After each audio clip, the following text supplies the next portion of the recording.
మూఢ విశ్వాసాలు మనిషి అభివృద్ధికి చాలా ఆటంకంగా మారుతుంది. అంటే విశ్వాసం ఉండొచ్చు, భక్తి ఉండొచ్చు, దేవుడి మీద నమ్మకం ఉండొచ్చు, కానీ మూఢ నమ్మకాలు మాత్రం ప్రజల్ని తప్పుదో పట్టిస్తాయి. ఆసక్తికరమైన విషయాలు ఈరోజు మీకు చెప్పదలుచుకున్నాను. ఆసంతం ఈ వీడియో స్కిప్ చేయకుండా చూడండి. మీ కామెంట్స్ మాకు తెలియచేయండి, లైక్ చేయండి. అలాగే మీకు బెల్ ఐకాన్ ప్రెస్ చేసి సబ్స్క్రైబ్ చేసి మీ విలువైన సపోర్ట్ మాకు అందజేయవలసిందిగా మనస్ఫూర్తిగా కోరుకుంటున్నాను. అసలు ఈ మూఢనమ్మకాలు, మూఢ విశ్వాసాలు ఎంతవరకు పరిమితం కావాలి అంటే, ఇప్పుడు మీరు చూడండి, మనకి పిల్లాడో పుడతారు. అది పుట్టినటువంటి టైము మనకి బాగుంటే ఆ జాతకం ఎలాగుంటే అలా జరుగుతుంది. పాతకాలంలో ఎలాగ ఉండేవాళ్ళు అంటే, మనకి పిల్లలు పుట్టింది మన చేతుల్లో లేదు, దేవుడు ఇచ్చినటువంటి వరం. దాన్ని బట్టి జాతకాలు రాయించడం, వాళ్ళు ఎలా ఉంటారు, ఇవన్నీ కూడా ఒక నమ్మకంతో వెళ్ళేవాడు. కానీ ఇప్పుడు ఏమైందో తెలుసా, పుట్టే బిడ్డల టైంని మనమే నిర్దేశిస్తున్నాం, అలాగే డేట్ని మనమే నిర్దేశిస్తున్నాం, డాక్టర్ల మీద మనం ప్రెషర్ పెడుతున్నాం. కానీ మాకు ఈ టైంలో పిల్లలు కావాలి అని మనం ఎప్పుడైతే చెప్తున్నామో, చాలా హాస్పిటల్లో డాక్టర్స్ ఇది ఒక అవకాశంగా తీసుకుంటున్నారు. బాగా చదువుకున్నటువంటి డాక్టర్స్ పేషెంట్కి ఏం చెప్పాలి, అమ్మ ఇది కరెక్ట్ టైం అనేది మన చేతుల్లో ఉండదు అని చెప్పాల్సింది వాళ్ళు డబ్బుకి ఆశపడుతున్నారు. సిజేరియన్ ఆపరేషన్స్ 70% ఈరోజు నేను చాలా ఖచ్చితంగా చెప్తున్నాను. చాలా హాస్పిటల్స్లో ఈ పేరెంట్స్ వెళ్ళి మాకు పలానా డేట్లో పలానా టైంలో మాకు కావాలంటే సిజేరియన్ ఆపరేషన్స్ చేస్తున్నట్టు పక్కా సమాచారం. తప్పెవరిది ఇందులో? డాక్టర్స్ తప్ప. హాస్పిటల్స్ రన్ చేయడానికి డబ్బులు వస్తాయి కదా అని చెప్పి వాళ్ళు ఇలాంటివి ఎంకరేజ్ చేయడం వాళ్ళది తప్ప. లేకపోతే మనమే వెళ్ళి ఏరుకోరి, ఏమంటే మాకు పిల్లలు ఈ టైంలోనే ఈ డేట్లోనే పుట్టాలి, పలానా రేపైతే బాగుంటుంది, ఆ రోజు మాకు జ్యోతిష్కుడు చెప్పాడు అని చెప్తే ఆ రోజున సిజేరియన్ ఆపరేషన్ చేసి ఆ టైంకి తీయటం అది పేరెంట్స్ తప్ప, సమాజంది తప్ప. ఇది చూస్తూ కూడా పట్టించుకునే అధికారులది తప్ప. ఎవరిది తప్పు? టోటల్గా కలిసి చూసుకుంటే అందరిది తప్ప. వాస్తవంగా ఈరోజు చాలా చోట్ల ఇదే రకమైనటువంటి పద్ధతి జరుగుతోంది. నేను చెప్పాను కదా, జాతకం చాలా నమ్మకమైంది అని నమ్మేటటువంటి వాళ్ళు ఉన్నారు. జాతకాన్ని నేను ఈ వీడియోలో కొట్టేయడం లేదు, ఎందుకంటే జాతక ప్రకారం జరిగేటువంటి సంఘటనలు కూడా ఉంటాయి. జాతకం, ఈ జ్యోతిష్యం, ఇవన్నీ కూడా ప్రజల నమ్మకం బట్టే ఉంటుంది. దాన్ని బట్టి మనం వెళ్ళొచ్చు, వెళ్ళకపోవచ్చు, అది మన ఒపీనియన్ బట్టి ఉంటుంది. కానీ మన అభిప్రాయాలు తీసుకెళ్ళి సొసైటీ మీద రుద్దడం అనేది చాలా తప్పు. అంటే ఈరోజు మీరు చూడండి, వాస్తు అనేది కూడా మన నమ్మకం. వాస్తుకు సంబంధించిన విద్వాంసులు ఉన్నారు, దానికి చెప్పే సలహాలు ఉన్నాయి, అది పాటించే వాళ్ళు ఉన్నారు. అది నేను తప్పు పట్టడంలా. బాగా డబ్బున్న వాళ్ళు వాస్తు ప్రకారం వెళ్ళటంలో తప్పే లేదు. దాని ప్రకారం ముందే ప్లాన్ చేసుకొని ఇల్లు కట్టుకుంటే ఓకే, మంచిది. వాళ్ళ మనసు బాగుంటుంది, ఆరోగ్యం బాగుంటుంది, వాళ్ళ వెల్త్ బాగుంటుంది, హెల్త్ బాగుంటుంది. కానీ కొంతమంది ఏం చేస్తారంటే ఇల్లు కట్టేసుకుంటారు, వాళ్ళకి డబ్బులు ఉండవు, చాలా ఇబ్బందికరమైన పరిస్థితుల్లో రన్ అవుతూ ఉంటారు. ఎవరో చెప్తారు మీ ఇల్లు వాస్తు ప్రకారం సరిగా లేదయ్యా అనగానే వాళ్ళ మనసుల్లో ఒక అపనమ్మకం మొదలవుతుంది. ఒక వాస్తు విద్వాంసు సైద్ధాంతి దగ్గరికి వెళ్తారు. వాళ్ళు ఏం చెప్తారంటే, మీకు అక్కడ ఈ గోడ ఉండాలి, ఇక్కడ ఈ గోడ తీసేయండి, లేదా అక్కడ ఆ మార్పు చేయాలి, ఇక్కడ ఈ మార్పు చేయండి అని చెప్తారు. వాళ్ళ తప్పు కూడా కాదు, వాళ్ళకున్న శాస్త్ర ప్రకారం వాళ్ళు చెప్తారు. అదే అది ఇంప్లిమెంటేషన్ చేయాలా చేయకూడదా ఆలోచించుకోవాల్సింది ఎవరు? మనకి డబ్బులుండి, మనకి వెనకాల సోర్సెస్ ఆఫ్ ఇన్కమ్ ఉండి, మనం ఖర్చు పెట్టుకోగలిగితే సంతోషం, మనం మీరు ఏదైనా చేసుకోవచ్చు, మనం అడ్డుకునేదే లేదు. కానీ మన దగ్గర డబ్బులు లేక అప్పులు చేసుకొచ్చి ఆ అప్పులతో వాస్తు ప్రకారం అటు మార్చి ఇల్లు గుల్లైపోయి అప్పులు చేసి తర్వాత వాళ్ళంతా కూడా రోడ్డున పడేటువంటి ప్రమాదం కూడా చాలా మంది అంచనున్నారు. కొంతమంది అలాగే చేస్తున్నారు. ఆ ఖర్చు ఎందుకు పెడుతున్నారో వాళ్ళకే తెలియదు. ఖర్చు అంతా అయిపోయిన తర్వాత తెలుస్తుంది మనం నష్టాల ఊబిలో కూరుకుపోయామని చెప్పి. ఇది అవసరమా? ఇలా అప్పుల ఊబిలోకి వెళ్ళిపోయిన వాళ్ళు చాలా మంది ఉన్నారు. అంటే నమ్మకం మూఢనమ్మకం కింద మారితే అది నిట్టనిలువున ముంచేస్తుంది. మీకు ఇప్పుడు నేను బర్త్ గురించి చెప్పాను. బర్త్లో ఒక డే టు టైం ప్రకారం ఎలా చేస్తున్నారో, ఈ చనిపోయేటప్పుడు కూడా మళ్ళీ కూడా ఒక డే టు టైం చూసుకుంటున్నారు. పలానా రోజున కనుక చనిపోతే చాలా బాగుంటుంది అంటే విత్ ఇన్ షార్ట్ పీరియడ్లో ఏది మంచి రోజు చూసుకుంటారు. పలానా చోట ఈ టైంలో చనిపోతే అది డిక్లేర్ చేస్తే బాగుంటుంది. కొంతమంది ఏం చేస్తారంటే వాళ్ళ పిల్లలు అంటే ఈ తల్లిదండ్రులు ఎవరైతే డెత్ బెడ్ మీద ఉన్నారో వాళ్ళు అమెరికాలోనో యూరోప్ కంట్రీస్లోనో ఫారిన్లోనో ఎక్కడ ఉంటారు, వాళ్ళు రావాలి.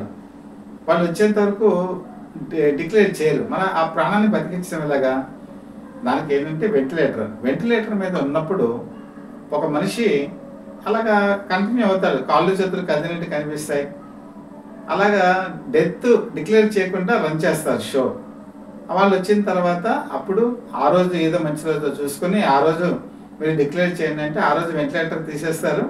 అప్పుడు డెత్ని డిక్లేర్ చేస్తారు. కొంతమంది ఆస్తుల విషయంలో కూడా వాళ్ళ పిల్లలు వచ్చేంత వరకు కూడా ఒక స్ట్రాటజికల్ గేమ్ కూడా ఇలాంటివి చేస్తారు. సో దీనికి ఏంటంటే హాస్పిటల్స్కి వాళ్ళు డబ్బులు పే చేస్తారు, డాక్టర్స్ కూడా దాని ప్రకారం కంటిన్యూ చేస్తారు. ఇక్కడ జనరల్గా ఒక గుర్తుంచుకోవాలి, డబ్బున్న వాళ్ళు వెంటిలేటర్ మీద ఉన్నటువంటి వెంటిలేటర్ తీయమని చెప్పరు. కానీ డబ్బులు పే చేసుకోవాలని వాళ్ళు ఏం చేస్తారంటే ఇక మా దగ్గర డబ్బులు లేనప్పుడు వెంటిలేటర్ తీసేస్తారు. అలా కూడా డెత్ అనేది వస్తుంది. సో ఈ డెత్ టైం చూసుకొని డేట్ చూసుకొని డిక్లేర్ చేసేటువంటి సిస్టమ్ ఎప్పుడైతే వచ్చిందో ఇది కూడా అంటే ప్రాణాలు కాపాడటానికి మనం ఎంతకాలమైనా పోరాడతాం, అందులో తప్పు లేదు. కానీ పలానా డేట్ మంచిది, పలానా టైం మంచిది, ఆ రోజే డిక్లేర్ చేయాలని చెప్పి ఆ రోజు వెంటిలేటర్ తీయించే విధానం ఉందో చూసారా? ఇది కూడా ఒక మూఢనమ్మకమా లేకపోతే మన గ్రహచారమా? మనం ఎటువైపు పోతున్నాం, అభివృద్ధి పదంలోకి పోతున్నామా, తిరోగమన దిశలోకి వెళ్తున్నామా, మన సైంటిఫిక్ టెక్నాలజీని మంచిగా ఉపయోగించుకుంటున్నామా, చెడుకు ఉపయోగించుకుంటున్నామా? ఇవన్నీ కూడా ఒక్కసారి ఆలోచించుకోవాల్సిన పరిస్థితి వచ్చింది.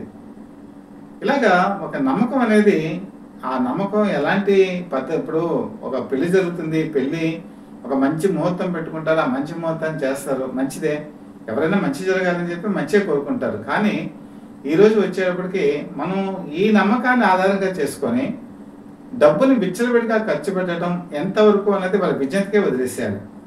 ఇంకొక మంచి ఎగ్జాంపుల్ చెప్తాను మీకు. మీరు ఒక కారు కొనుక్కున్నారు, ఒక వెహికల్ కొనుక్కున్నారు, లేకపోతే మీకు సంబంధించినటువంటి ఒక ట్రాన్స్పోర్ట్ వెహికల్ కొనుక్కున్నారు బిజినెస్ పర్పస్. చాలా మందికి ఒక నమ్మకం ఏముంటుందంటే ఈ న్యూమరికల్ దాని మీద ఒక బలమైనటువంటి విశ్వాసం ఉంటుంది. దీనికి కూడా సిద్ధాంతులు ఉన్నారు. మీకు పలానా నెంబరు ఉంటే మీకు వచ్చేస్తుంది, మీకు ఈ నెంబర్లో కనుక నెంబర్ ప్లేట్ మీద ఈ నెంబర్ ఉంటే మీరు బాగా ఫ్రెచ్ అవుతారు, మీరు ఎంతో అభివృద్ధి పదంలోకి వెళ్తారు అంటే లక్కీ నెంబర్ అని చెప్తారు. ఈ లక్కీ నెంబరు మనకి ఎవరికి బాగా కుదురుతుంది? డబ్బున్న వాళ్ళు.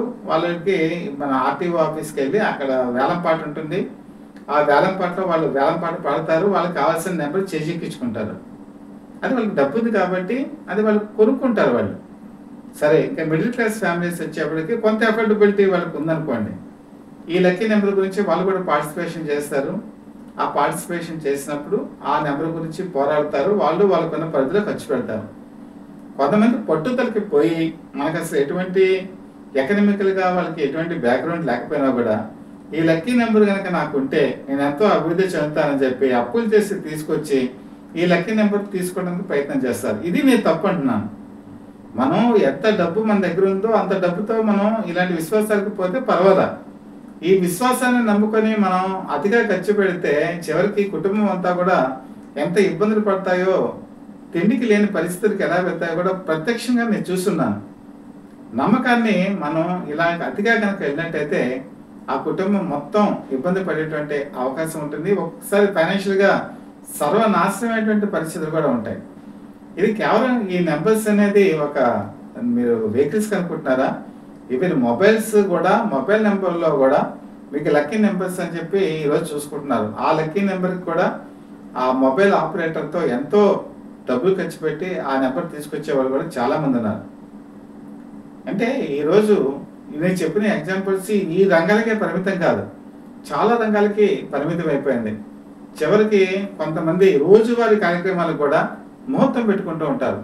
వీళ్ళకి ఒక పర్మనెంట్ సిద్ధాంతులు కూడా ఉంటారు. ఈరోజు మనం ఎన్ని గంటలకి బయటికి వెళ్ళాలి, ఎన్ని గంటలకి మనం లోపలికి రావాలి, ఇలాంటి అంటే ఒక నమ్మకం మనిషిని ఎంత స్థాయికైనా తీసుకెళ్తుంది. నమ్మకం ఉండాలి, సిద్ధాంతాలను పాటించాలి, దాన్ని తప్పుపట్టట్లేదు. కానీ ప్రతిదీ కూడా మనం బలీయంగా మన వర్క్ని మనం నమ్ముకోవాలి, మన సైద్ధాంతిక పరమైనటువంటి దాన్ని నమ్ముకోవాలి. ఒకవేళ డబ్బులు ఉంటే మీరు ఏ సలహా సిద్ధాంతం నుంచి తీసుకోవచ్చు, దాన్ని తప్పుపట్టట్లేదు. కానీ డబ్బులు లేని వాళ్ళు మాత్రం ప్రతిదీ కూడా ఆలోచిస్తూ ఇలాంటి వాటిలో కనుక ఇన్వెస్ట్మెంట్ కనుక చేస్తే వాళ్ళ జీవితం కుదలేకపోతుంది. ముఖ్యంగా చాలామంది కొంతమంది ఇబ్బందుల్లో ఉన్నప్పుడు, లేకపోతే వాళ్ళ ఇంట్లో అనేక కష్టాలు వచ్చినప్పుడు చాలామంది పక్క వాళ్ళు సలహా ఇస్తారు. మీ మీద ఏదో బాణమెత్తి ప్రయోగం జరిగింది, చేతబడి జరిగింది అని చెప్పి మనకి పల్లెటూళ్ళు ఎక్కువగా చెప్తూ ఉంటారు. పల్లెటూళ్ళే కాదండి, ఇప్పుడు పట్టణాల్లో కూడా ఉంది. ఈ బాణామతి చేతబడి చేశారనేటప్పటికి ఎవరో ఒక సిద్ధాంతి దగ్గరికి వెళ్తారు. ఆ సిద్ధాంతి మీరు పలానా కనుక పూజలు కనుక చేస్తే మీకు ఈ బాణామతి చేతబడి బ్లాక్ మ్యాజిక్ అనేది పోతుంది అంటారు. అది ఎంత ఉంటుందో ఖర్చు తెలుసా మీకు?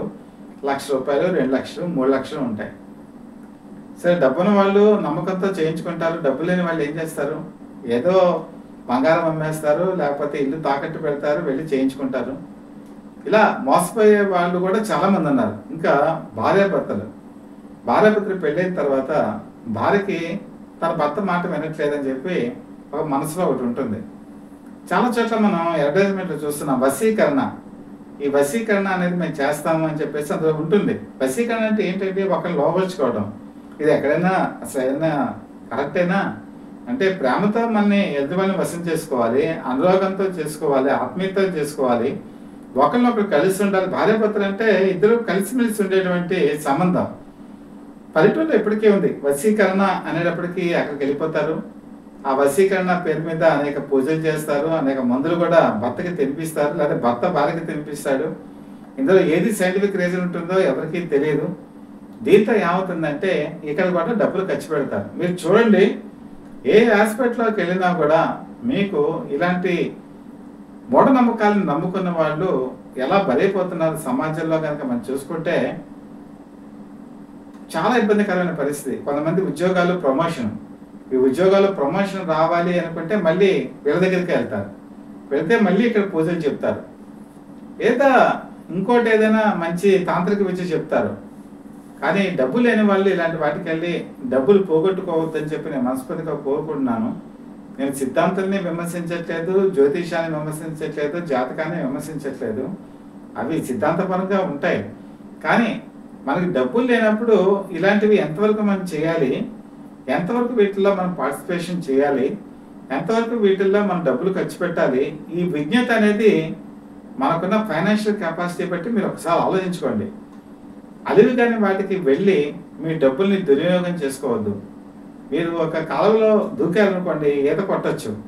ఒక నదిలో దూకారనుకోండి, మీరు మహా గజ ఈతగాడైతే ఆ నదిని మీరు నీరుతో అవతల బొడ్డుకి వెళ్ళొచ్చు. కానీ ఒక సముద్రంలోకి మీరు దూకారనుకోండి, అవతల బొడ్డుకి వెళ్ళటం చాలా కష్టం, వెళ్ళలేరు. అంతే, ఇది కూడా అంతే. మీ ఫైనాన్షియల్ కెపాసిటీ ఉన్నంత వరకు మీరు ఏదైనా తక్కువలో తక్కువ చేసుకోవచ్చు. కానీ అతికి మించి అత్యాశకి పోయి ఆకాశానికి నిచ్చెనలేస్తే మాత్రం మీ జీవితం భగ్నం అవుతుంది. ఈరోజు మన సత్యవర్ధ పీపుల్ లైవ్ టీవీలో సమాజంలో చాలామంది ఏ రకంగా తప్పుదోవ పడుతున్నారు, ఇలా నేను ప్రతి అంశాన్ని తీసుకొచ్చి మీ ముందు ఉంచుతున్నాను. నేను సాధారణంగా కూడా నేను ఉదాహరిస్తున్నాను. చాలామంది నిజ జీవితంలో వీటికి బలైపోతున్నారు కూడా. ఆ బలి అవ్వకూడదు అనే ఉద్దేశంతోనే ఒక మార్పు తీసుకురావాలని మేము ప్రయత్నం చేస్తున్నాం. దీనికి మీరు సహకరిస్తే మాకు తప్పకుండా మీ అభిప్రాయాన్ని కామెంట్స్ రూపంలో తెలియచేయండి. మీ సపోర్ట్ మాకు అందజేయండి. ఎప్పుడు మీకు ఇలాంటి విలువైన సలహాలు, సూచనలు ఇవ్వడానికి సత్యవర్ధ పీపుల్ లైవ్ టీవీ సంసిద్ధంగా ఉంటుందని తెలియజేస్తూ మీ మిత్రుడు DVSS కృష్ణప్రసాద్.